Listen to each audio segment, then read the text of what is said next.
تو میں سوال یہ پوچھتا ہوں کہ ان کے تو پیسے باہر پڑے ہیں، ان کا تو سٹیک پاکستان میں نہیں ہے، یہ جو نواز شریف کا تو سارا ٹبر باہر چلا گیا. تو میں یہ پوچھتا ہوں کہ اپنی اسٹیبلشمنٹ سے کہ آپ نے آج مجھے یہ بتا دیں کہ مجھے پاکستان کا کیا فائدہ ہوا ہے؟ 7 مہینے میں یہ رجیم چینج سے اس ملک کو فائدہ کیا ہوا ہے؟ مجھے ایک چیز میں پوچھنا چاہتا ہوں، کیا کسانوں سے پوچھیں؟ جائے کسانوں سے پوچھیں کہ کیا حالات ہیں ان کے آج، انڈسٹری سے پوچھیں، آج نوجوانوں سے پوچھیں، آئی ٹی سیکٹر سے پوچھیں، جو 75% ایکسپورٹس ہمارے دوران بڑھی تھی آئی ٹی کی، جو فیوچر ہے ملک کا.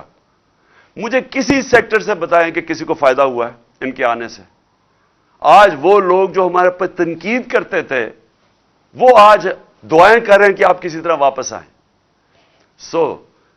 میں صرف پھر یہ سوال پوچھتا ہوں کہ کچھ تو ذہنوں میں سے گزری ہوگی کہ جناب ہم ان کو چوروں کو واپس آنے دیں، کچھ تو سوچا ہوگا کہ یہ کوئی فائدہ کرائیں گے پاکستان کو.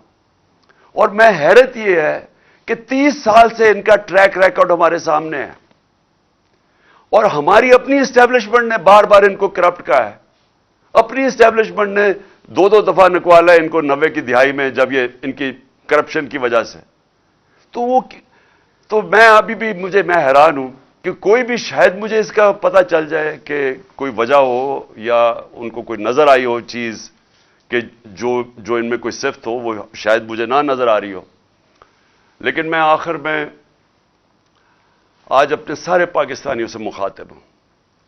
دیکھیں، یہ جو وقت ہے اس کے اندر آپ ساری قوم کو میں کہہ رہا ہوں، آپ نیوٹرل نہیں ہو سکتے. آپ اگر آج نیوٹرل ہو گئے، آپ کے بچے پچھتائیں گے، آپ کی آنے والی نسلیں پچھتائیں گی کہ جب آپ کو امر بالمعروف پہ چلنا چاہیے تھا، جب آپ کو ناانصافی کے خلاف جہاد کرنی چاہیے تھی، اور آپ گھروں میں بیٹھ گئے. عمران خان کو میں آپ کو پھر سے کہتا ہوں، مجھے کوئی ضرورت نہیں ہے کہ اپنی جان خطرے میں ڈال کے باہر نکلوں. جب مجھے پتا تھا اس کے باوجود، اور جب مجھے آگے بھی پتا ہے، لیکن میں بچپن سے میرے ذہن میں یہ تھا کہ میں کبھی غلامی سے بہتر مر جانا ہے. یہ غلامی ہے یہ جو ہو رہا ہے. میں اپنا ایف آئی آر نہیں رجسٹر کروا سکا ایکس پرائم منسٹر. مجھے پتا کس نے یہ ساری سازش کی تھی، مجھے وہ تینوں کا پتا ہے انہوں نے مل کے کی تھی، لیکن میں نہیں کر سکا. تو سوچ لیں کہ آپ میں سے کہ آپ عوام میں آپ کے پاس کیا حقوق ہیں. آپ کے پاس، آپ سے اگر طاقتور ظلم کرتا ہے آپ کیا کر سکتے ہیں؟ انسان اور بھیڑ بکریوں میں فرق ہے. انسانوں کے حقوق ہوتے ہیں. بھیڑ بکریوں کو ڈنڈے مار کے جدھر مرضی آج کہہ دیں کہ یہ چور ہیں تو کل کہہ دیں کہ یہ پاک ہو گئے تو وہ ادھر ہی چلیں گی. انسانوں کے حقوق ہیں.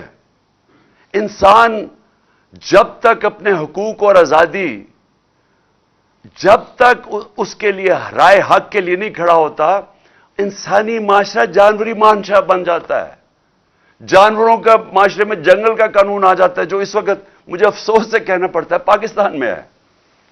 ہماری کوششیں ہو رہی ہیں، دیکھیں وہ سینیٹرز نکلے ہوئے ہیں، وکیل نکلے ہوئے ہیں کہ ساری دنیا کے سامنے اعظم سواتی سے ہوا، لیکن وہ بے بس ہے. اس کی والدہ ارشد شریف شہید کی، وہ انہوں نے کمیشن بنا دیا. والدہ کہتی مجھے اعتماد ہی نہیں ہے.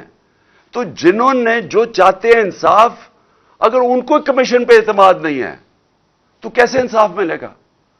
اور میرے اوپر جو ایف آئی آر ہوئی، جو ایف آئی آر پولیس نے دی ہے، وہ ایف آئی آر کیا؟ وہ مذاق ہے. وہ ایک آدمی کے اوپر انہوں نے ایف آئی آر کاٹ دی ہے. تو ہمیں تو سب کو پتا ہے کہ دوسری طرف سے سامنے سے گولیاں آئی ہیں، دو مارنے والے تھے.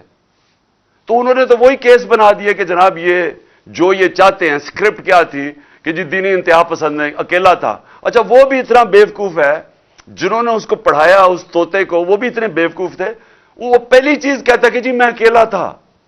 کہ لوگوں، یعنی اگر کسی کو شک بھی تھا نا کہ سازش ہوئی تو اس نے پوری کر دی کہ ہاں جی میں اکیلا تھا.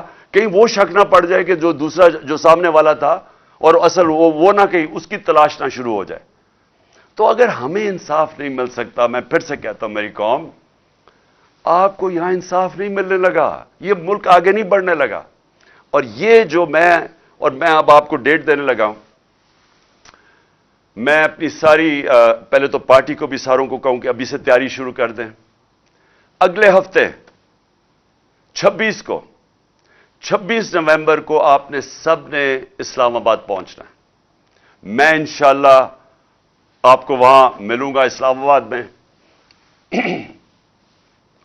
تو میں یہ چاہتا ہوں, کیا ہوں, میں صرف اپنی پارٹی کو نہیں اب کہہ رہا, میں سارے پاکستانیوں کو کہہ رہا ہوں کہ دیکھیں, جو اگر آپ کا خیال ہے کہ تبدیلی آ جائے گی اور آپ گھر بیٹھے رہیں گے اور ایک دم تبدیلی آ جائے گی, ایسے نہیں ہوتا.